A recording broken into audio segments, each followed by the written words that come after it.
So in previous lecture, we have seen up to this MCQ that removal of introns and joining of exons in the transcription, it is called as a splicing. Okay. Now the next MCQ related to the transcription process in the protein synthesis is amino acid sequence in protein synthesis is decided by the sequence of tRNA, mRNA, cDNA and rRNA. What will be the answer? Give me in the chat box.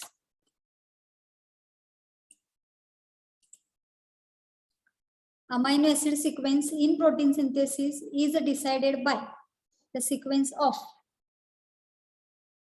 central dogma of the protein synthesis.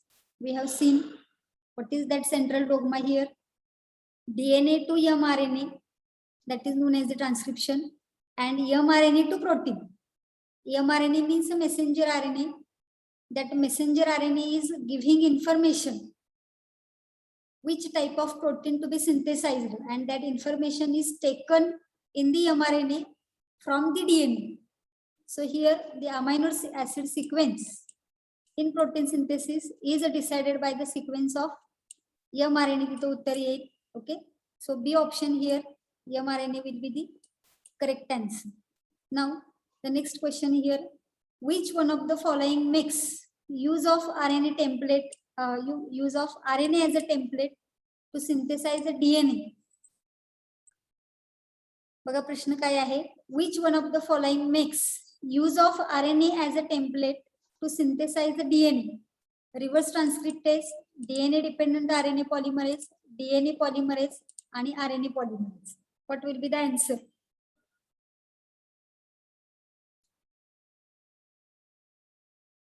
प्रश्न नीट वाचा. Use of RNA as a template to synthesize the DNA.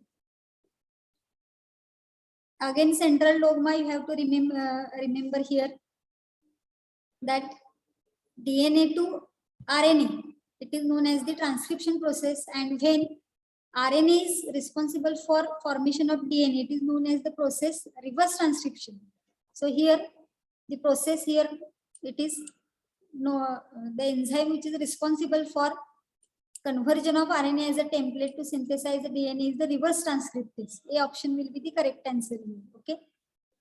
Next here, during transcription, a nucleotide sequence of a DNA strand is being coded is ATACG. Then the nucleotide sequence in the mRNA would be. 4 option दिलेले आहेत बघा. During transcription, the nucleotide sequence of the DNA strand to be coded म्हणलेला आहे, that is being coded is ATACG. Then the nucleotide sequence in the mRNA वरचा sequence काय असेल, DNA च्या strand वरचा आहे तो ATACG आहे. So what will be the nucleotide sequence in mRNA that is produced by this DNA strand? याच्यापासून तयार होणारा mRNA च्या स्ट्रँडचा सिक्वेन्स आपल्याला शोधायचा आहे. काय येईल सांगा?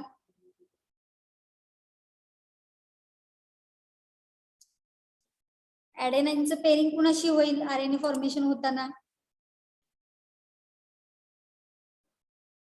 Yes, adenine pairs with uracil, thymine pairs with adenine, again adenine pairs with uracil, cytosine pairs with guanine and guanine pairs with cytosine. So sequence will be UAUGC. UAUGC. C option will be the correct answer here. Okay. बघा C option इथं correct answer आहे. या पद्धतीचे खूप प्रश्न एक्झामला विचारले जातात आणि अगदी सिंपल क्वेश्चन आहेत. सिक्वेन्स लक्षात ठेवायचा, डीएनए आणि आरएनए मधला जो सिक्वेन्स आहे, डीएनए मध्ये A to T आणि C to G असतं, पण आरएनए मध्ये मात्र A to U असतं. थायमिन इज रिप्लेस्ड बाय युरॅसिल आणि C आणि G चं पेरिंग कॉमन आहे दोन्ही मध्ये.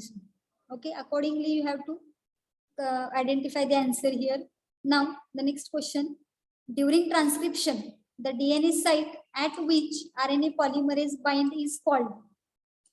ट्रान्सक्रिप्शन प्रोसेसच्या वेळेला डीएनए साइट वरती आरएनए पॉलिमरेज जिथं बाइंड केला जातो तो कोणत्या ठिकाणी बाइंड होतो? रिसेप्टर साइट आहे, एनहान्सर साइट आहे, प्रमोटर साइट आहे का रेग्युलेटर साइट आहे? What will be the answer? During transcription, the DNA site at which RNA polymerase bind. Yes, in previous lecture we have seen the process of transcription, and process of transcription starts with the binding of RNA polymerase, and this RNA polymerase binding is taking at the promoter site. So C option here will be the correct answer. Okay. Next, exon part of mRNA have code for. Exon part of mRNA is coding for protein, lipid, carbohydrate, and phospholipid. What will be the answer?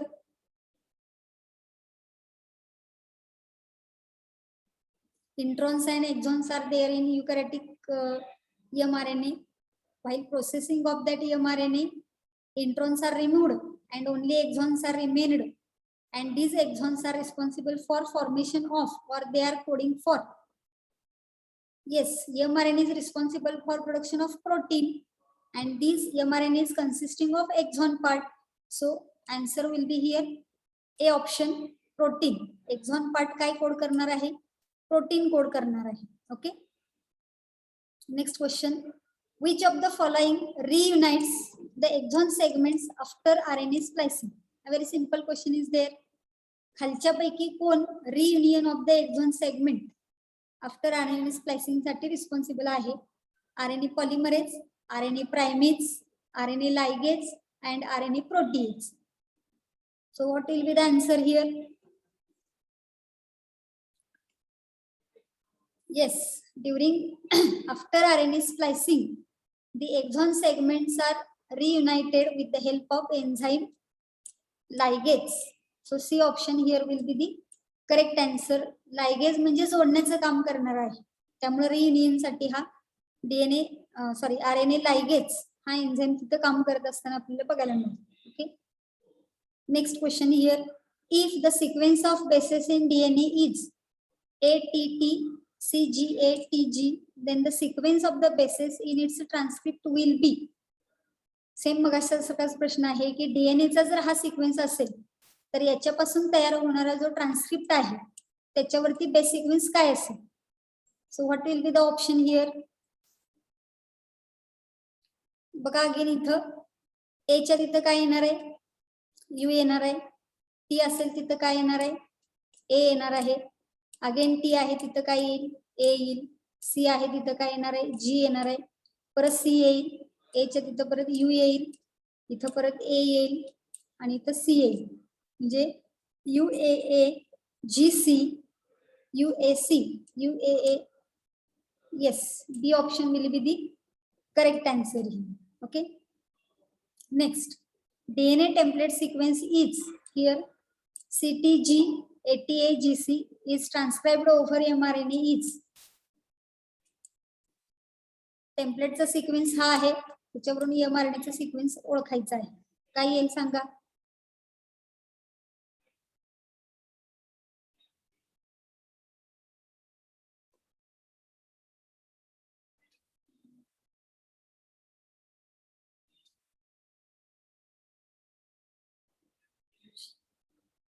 कुठलं option येईल? नाही, अजून चुकताय बघा मुलींना तुम्ही. C ला काय येणार सांगा इथं? बघा इथं सी च्या ठिकाणी काय येणार आहे? जी येणार आहे. पण टी असेल तिथं काय येणार आहे? ए येणार आहे. बरोबर. जी असेल तिथं काय येणार आहे? सी. ए असेल तिथं पुन्हा काय येणार आहे? यू. येस, बरोबर आहे. B option will be the correct answer here. बरोबर आहे. मला सिक्वेन्स माझाच वाचताना चुकला. बी ऑप्शन दिलेल्यांचं करेक्ट आहे. मी मुलींना कळलेलं आहे. काही जणांचं उत्तर चुकलेलं आहे, त्यांनी करेक्शन बघा इथं. सी ला काय येणार आहे? जी येणार आहे. टी ला काय येणार आहे? ए येणार आहे. जी ला सी. पुन्हा ए असेल तिथं यू आलेला आहे. टी असेल तिथं ए आलेला आहे. ए असेल तिथं यू आलेला आहे. जी असेल तिथं सी आलेला आहे आणि सी असेल तिथं जी येणार आहे. कॉम्प्लिमेंटरी बेस पेअरिंग असतं, नेहमी लक्षात ठेवायचं. Okay. Next question. Reverse transcriptase is कोणत्या प्रकारचा आहे ओळखायचं आहे?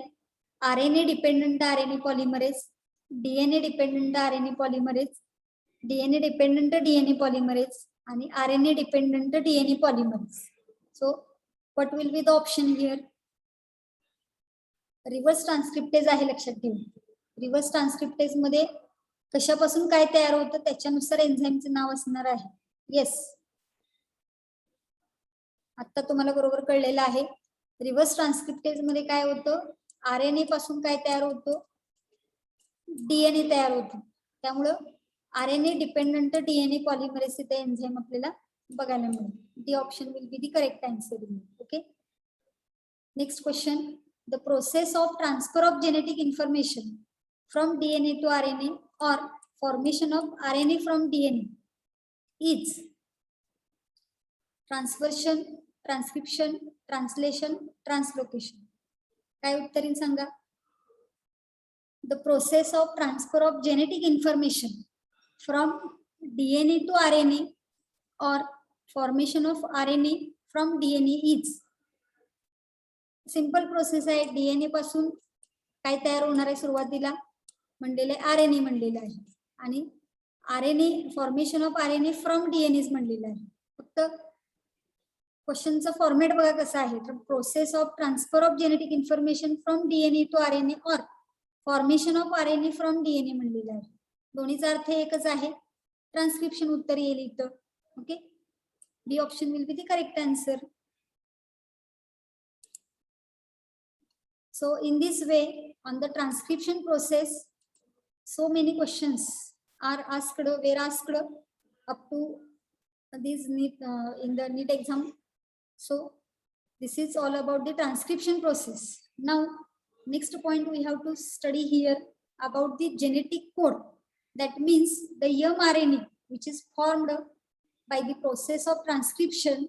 That mRNA is having a coded language and that language is known as the genetic code. So information about that genetic code we have to see here, and then the process of translation we have to study. So here the point to be studied, that is the genetic code. Here, as we know, the DNA is a master molecule of a cell which is responsible for initiating, guiding, regulating and controlling the process of protein synthesis. So in a cell, a nucleus is there, or if there will be no nucleus, as we know, the genetic material, the chromatin material is present in each and every living cell. Either it is prokaryotic or eukaryotic. In that, DNA is known as the master molecule because this DNA molecule is responsible for initiation of the protein synthesis, guiding the process of protein synthesis. It is regulating the protein synthesis process and controlling the protein synthesis process. Okay, so here to perform this complicated function of protein synthesis, it must carry the required information for the synthesis of proteins.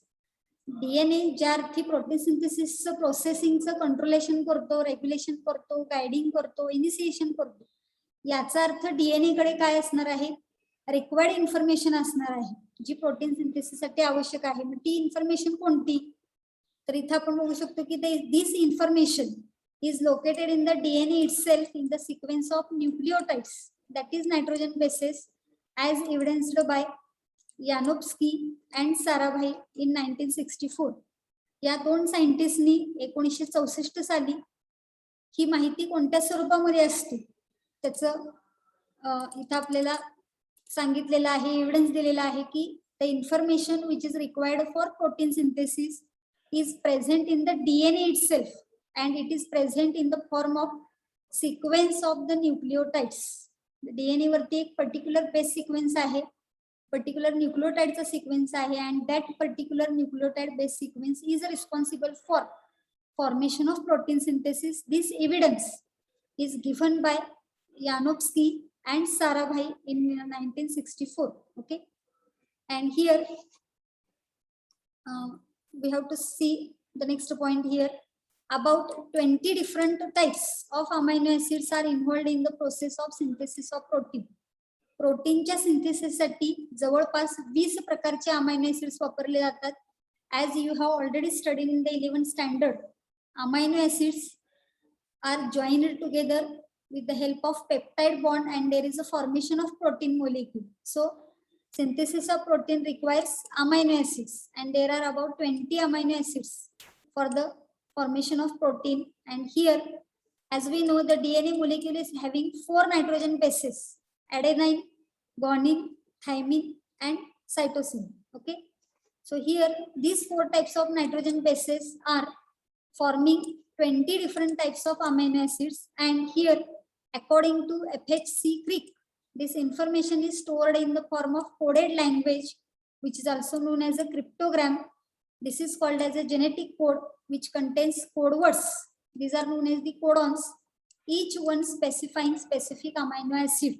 मग DNA molecule मध्ये हा जो काही न्यूक्लियोटाइडचा base sequence आहे, त्याच्यामध्ये एकूण 4 nucleotides आपल्याला बघायला मिळतात: adenine nucleotide, guanine nucleotide, thymine nucleotide आणि cytosine nucleotide. All these 4 nucleotides are responsible for formation of 20 different amino acids. And here in the DNA, this information is stored in the form of coded language, that is known as the cryptogram, or it is also called as the genetic code, which is having some code words. These are also known as the codons, which each of this codon is specifying specific amino acid. त्या genetic code वरती जी काही coded language आहे त्याला cryptogram सुद्धा म्हणलं जातं. त्याच्यावरती काय आहेत, काही कोडवर्ड्स आहेत, त्यालाच कोडॉन म्हणलं जातं. आणि प्रत्येक कोडॉन एक स्पेसिफिक अमायनो ऍसिड काय करतो, कोड करतो. And here this genetic code is a collection of base sequences that corresponds to each of amino acid. म्हणून ह्या जेनेटिक कोडलाच काय म्हणलेलं आहे, कलेक्शन ऑफ बेस सिक्वेन्स म्हणलेलं आहे, which is corresponding to each amino acid. So here we have to see the details about this genetic code. So a single nitrogen base in a codon, that is known as the singlet codon, will encode for only 4 types of amino acid.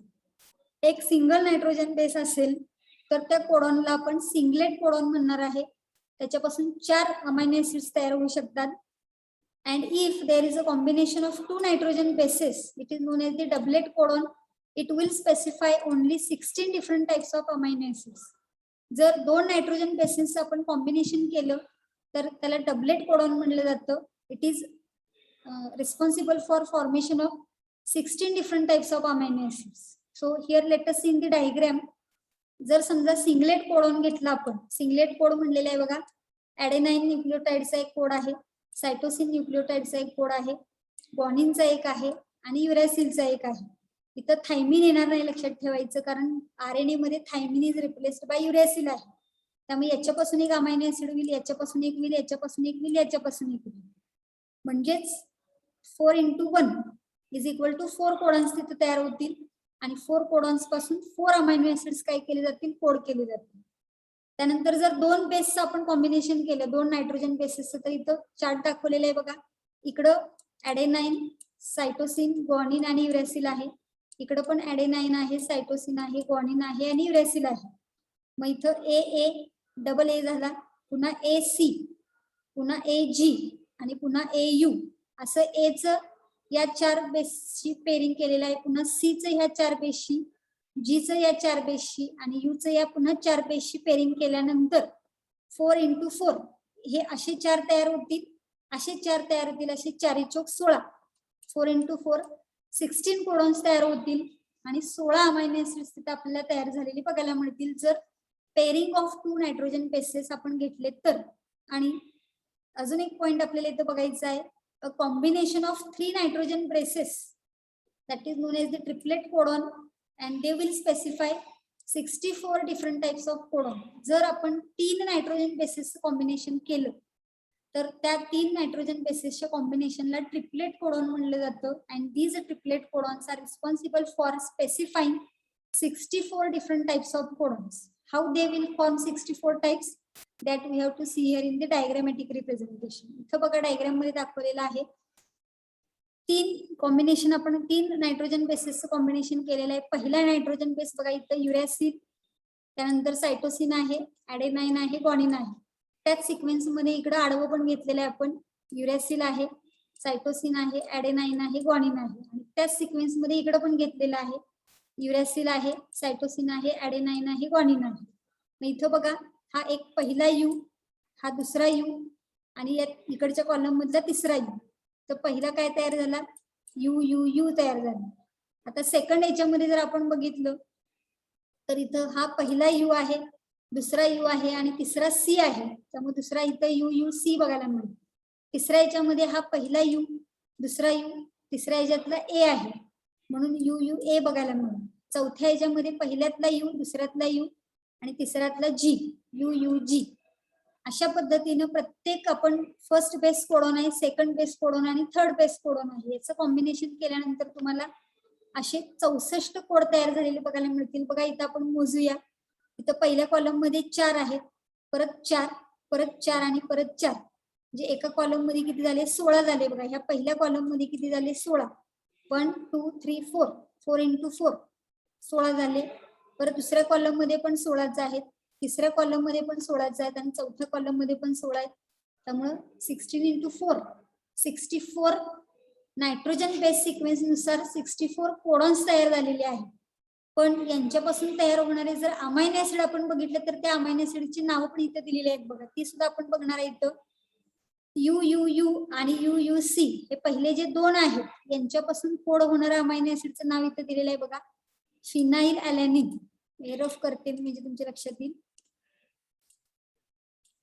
बघा हे पहिले दोन amino ऍसिडचे code आहेत, sorry दोन nitrogen बेसचे code आहेत, U U U आणि U U C. Phenylalanine नावाचा अमायनो ऍसिड कोड करतो, शॉर्ट मध्ये त्याला पीएचई म्हणले जाते. त्यानंतर खाली U U A, U U G हे दोन काय कोड करतात, ल्युसिन, एल यू ई. हे 4 आहेत बघा, C U U, C U C, C U A, C U G हे पण ल्युसिनलाच कोड करतात, एल ई यू. त्यानंतर खालचे जर 3 बघितले, A U U, A U C आणि ए यू ए, आयसोल्युसिन म्हणलेला आहे. आणि ए यू जी जो आहे तो मिथ्योनाइन कोड करतो. खाली हे जे 4 आहेत व्हॅलिन कोड केला जातो, तर मिथ्योनाइन आहे. सेरिन आहे, ह्या 4 पासून प्रोलिन केला जातो, ह्या 4 पासून थ्रिओनिन आहे, या 4 पासून ॲलॅनिन आहे, पुन्हा या 2 पासून टायरोसिन आहे. हे जे खालचे 2 आहेत त्यापासून स्टॉप कोडॉन तयार होतो, त्याची माहिती आपण नंतर घेणार आहे. ह्या 2 पासून हिस्टिडिन आहे, या खालच्या 2 पासून ग्लुटामाइन आहे, हे 2 आहेत अस्पर्जिन, या 2 पासून लायसिन, पुन्हा इथं अस्पार्टिक ऍसिड आहे, या 2 पासून ग्लुटामिक ऍसिड आहे, इथं वरती सिस्टीन आहे. एक मध्ये स्टॉप कोडॉन तयार होतो. त्यानंतर UGG ट्रिप्टोफॅन आहे, पुन्हा या 4 पासून अर्जिनिन आहे, या 2 पासून सेरिन, पुन्हा अर्जिनिन आहे आणि शेवटी ग्लायसिन आहे. या पद्धतीनं 64 कोडॉन्स पासून 20 अमायनो ऍसिड्स कोड केले गेलेले आहेत. त्याचं हे चार्ट थ्रू आपण इथे इन्फॉर्मेशन घेतलेली आहे. Okay, now here G. Gamow in 1954 suggested that in a codon there must be combination of 3 consecutive nitrogen bases that will be sufficient to specify 20 different types of amino acids. मग हा जो गॅमो नावाचा scientist होता त्याने 1954 साली काय suggest केलं की हे जे कोडॉन्स आहेत हे कोडॉन्स कसे असणार आहेत, 3 नायट्रोजन बेसच्या सिक्वेन्स मध्येच असणार आहेत. त्याच्यामुळं 20 डिफरंट टाइप्सचे अमायनो ऍसिड्स काय होऊ शकतात, कोड होऊ शकतात. हे त्याने पहिल्यांदा सजेस्ट केलेलं होतं आणि म्हणून इथे ह्या 20 अमायनो ऍसिड्सची नावं आपण बघू शकतोय. आताच आपण ती नावं बघितलेली आहेत. इथं ऍब्रिव्हिएशन दिलेलं आहे, शॉर्ट मध्ये तो अमायनो ऍसिड कसा लिहिला जातो आणि त्याचं फुल नेम काय आहे. तर ALA codes alanine, ARG arginine, ASP aspartic acid, ASN asparagine, cys cysteine, GLN glutamine, GLU glutamic acid, GLY glycine, HIS histidine, ILE isoleucine, leucine, LEU leucine, LYS lysine, MET MET methionine, PHE phenylalanine, PRO proline, SER serine, THR threonine, TRP tryptophan, TYR tyrosine आणि VAL valine. Okay, आता तुम्ही म्हणाल हे 20 amino acid आम्ही पाठ करायचे का एक्झामच्या दृष्टीनं, तर एक्झाम मध्ये तुम्हाला अमायनो ऍसिडची नावं अशी जास्त विचारली जाणार नाहीत. म्हणजे सगळ्याच्या सगळे 20 अमायनो ऍसिड लिहा असं विचारलं जाणार नाही. त्यामुळे तुम्ही काही घाबरायचं कारण नाही की एवढे आपण नावं कधी पाठ करायची, पण एवढं आपण लक्षात ठेवलं पाहिजे की 64 codons will be here producing or they are coding for these 20 types of amino acids. That information you have to remember. Okay. Now next point here, there would be 64 different codons or code words in the dictionary of the genetic code, that each code word has to be a triplet codon. नंतर अभ्यास करून असं सांगण्यात आलं की 64 different codons आहेत किंवा 64 different codewords आहेत जेनेटिक कोडच्या डिक्शनरी मध्ये, की ज्याच्यातून काय केलं जातं, प्रत्येक जो इच कोडवर्ड आहे तो ट्रिपलेट कोडॉनच्या स्वरूपामध्ये आपल्याला बघायला मिळतो. And this genetic code is a triplet code which was evidenced by the Crick in 1961 using frame shift mutation. मग याच्यावरती सुद्धा खूप सारे एक्सपेरिमेंट केले गेले की नेमकं हा जो नायट्रोजन बेसचा सिक्वेन्स आहे डीएनए वरचा, त्याच्यानुसार single nitrogen base amino acid code करतो का 2 नायट्रोजन बेस एकत्र येऊन अमायनो ऍसिड कोड करतात का 3 नायट्रोजन बेस एकत्र येऊन एक अमायनो ऍसिड कोड करतात. याच्यावरती खूप सारा एक्सपेरिमेंटेशन झाल्यानंतर हा जेनेटिक कोड जो आहे तो ट्रिपलेट कोड असतो, म्हणजेच 3 नायट्रोजन बेसचा एक सिक्वेन्स असतो, त्याला ट्रिपलेट कोडॉन म्हणलं जातं. आणि त्याच्यातूनच काय केलेलं आहे 20 अमायनो ऍसिड्सचं फॉर्मेशन होतं. हा एव्हिडन्स पहिल्यांदा क्रिक नावाच्या सायंटिस्टनी 1961 साली दिलेला आहे with the help of frame shift mutation technique or process. Okay. Now related to this formation of mRNA, Indian scientist doctor Hargobind Khorana त्यांनीही काही काम केलेलं आहे ते आपण बघणार आहे इथं. He devised a technique for artificially synthesising mRNA with repeated sequences of the known nucleotides. Hargobind Khorana जे आहेत, डॉक्टर हरगोविंद खुराना, त्यांनी एक टेक्निक अशी शोधून काढली की आर्टिफिशियली mRNA त्यांनी तयार केलेला आहे विथ नॉन न्यूक्लियोटाइड सिक्वेन्सेस. आपल्याला माहिती असणारा नॉन न्यूक्लियोटाइड सिक्वेन्स घेऊन आर्टिफिशियली mRNA तयार करण्याची टेक्निक त्यांनी डिवाइस केलेली आहे. And by using the synthetic DNA, doctor Khorana prepared chains of polyribonucleotides with known repeated sequences of 2 or 3 nucleotides. आणि मग त्यांनी या टेक्निकचा वापर करून जो सिंथेटिक डीएनए तयार झाला mRNA पासून, पुन्हा त्यांनी डीएनए तयार केला आणि त्या डीएनए पासून पुन्हा नॉन रिपीटेड सिक्वेन्सेसचे 2 किंवा 3 न्यूक्लियोटाइड्स बनवलेले आहेत. ही फक्त जस्ट इन्फॉर्मेशन म्हणून आपण लक्षात ठेवायची आहे. नेक्स्ट, आणि another scientist here Severo Ochoa established that the enzyme polynucleotide phosphorylase was also helpful in polymerizing RNA with defined sequences in a template independent manner, that is enzymatic synthesis of RNA. तर कोणती technique कुठल्या सायंटिस्टनी वापरलेली आहे याच्यावरती प्रश्न विचारला जाणार आहे. आपल्याला डिटेलमध्ये टेक्निक स्टडी करायची नाही. तो सिविरो ओका जो आहे त्यांनी काय एस्टॅब्लिश केलेला आहे बघा, एन्झाइम पॉलिन्यूक्लियोटाइड फॉस्फोरायलेज हा हेल्पफुल आहे कशासाठी, पॉलिमरायझिंग आरएनए म्हणजे आरएनए स्ट्रँडच्या फॉर्मेशनसाठी with defined sequences in a template independent manner. म्हणजे टेम्पलेट नसताना आपण ट्रान्सक्रिप्शन प्रोसेस मध्ये काय बघितलेलं आहे की डीएनएचा टेम्पलेट असतो आणि त्या डीएनएच्या टेम्पलेटच्या नुसार काय केलं जातं, आरएनएचं फॉर्मेशन होतं. पण इथं त्यांनी पॉलिन्यूक्लियोटाइड फॉस्फोरायलेज एन्झाइमच्या साहाय्याने आरएनए पॉलिमरायझेशन होऊ शकतं with a defined sequence in a template independent manner म्हणलेला आहे. म्हणजे enzymatic synthesis of RNA without DNA mRNAचं एन्झायमॅटिक सिंथेसिस आपण करू शकतो with the help of this enzyme polynucleotide phosphorylase, हे त्यांनी शोधून काढलेलं आहे. Next, finally Nirenberg, Matthaei and Ochoa deciphered all the 64 codons in the dictionary of genetic code. नंतर वेगवेगळ्या सायंटिस्टनी खूप सारे एक्सपेरिमेंट केले आणि त्यांनी 64 कोडॉन्स असतात या डिक्शनरी ऑफ जेनेटिक कोड मध्ये, हे त्यांनी शोधून दिलं. आणि त्याच्यानुसार आपण आता स्टडी करतोय की जे 64 कोडॉन्स आता आपण बघितले वेगवेगळ्या पद्धतीने तयार झालेले, पहिला नायट्रोजन बेस, दुसरा नायट्रोजन बेस आणि तिसरा नायट्रोजन बेस, तिन्ही नायट्रोजन बेसेस वापरून कशा पद्धतीने हे सिक्वेन्स नुसार तयार झालं हे आपण आता स्टडी केलेला आहे. तो 64 कोडॉनचा डिक्शनरी कोड हा या 3 सायंटिस्टनी मिळून आपल्याला दिलेला आहे. Okay. and this genetic code is directing the sequence of amino acid during the synthesis of protein. आणि हा जो जेनेटिक कोड आहे, ट्रिपलेट कोडॉनचा सिक्वेन्स आहे, तोच mRNA वरती तयार झालेला असतो आणि according to that this genetic code is responsible for formation of or synthesis of the proteins. Okay, now the next point here. आता जेनेटिक कोडची इंट्रोडक्टरी माहिती आपण बघितलेली आहे. Now we have to see the important point related to this genetic code, that fundamental characteristics of the genetic code. Genetic कोडला एक fundamental characteristics आहेत, असे खूप सारे कॅरेक्टरिस्टिक्स आहेत. आधी वन बाय वन ते कॅरेक्टरिस्टिक्स आपण वाचूया तिथं. First characteristic, that genetic code is a triplet code. Second, genetic code has distinct polarity. Third, genetic code is non-overlapping. Fourth, genetic code is commaless. Fifth, genetic code has a degeneracy. Then, genetic code is universal. Next, genetic code is non-ambiguous. Next, the genetic code is having initiation codon or start codon and termination codon or stop codon. Okay.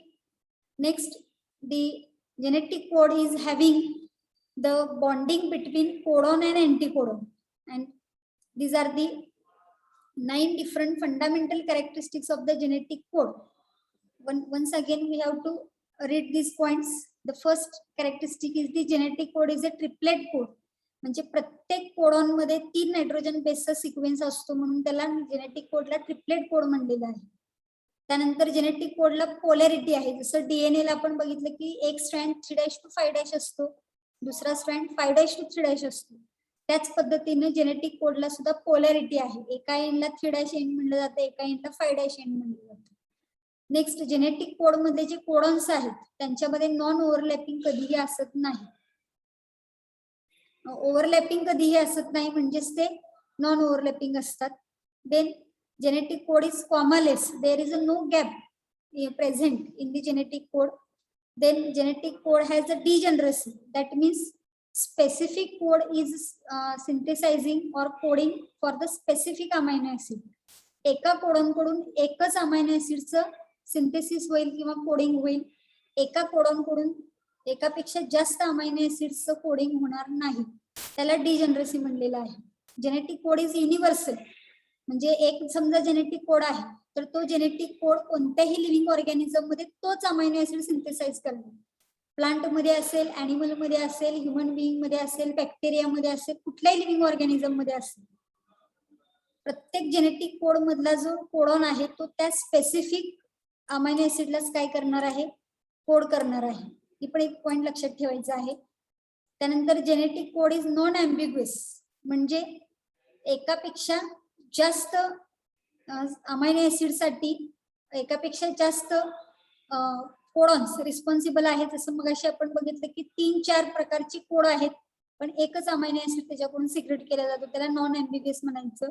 त्यानंतर त्याच्यामध्ये जी ट्रान्सलेशनची process start करण्यासाठी initiation codon किंवा start codon असतात, तसंच ट्रान्सलेशनची process stop करण्यासाठी stop codon किंवा termination codon असतात.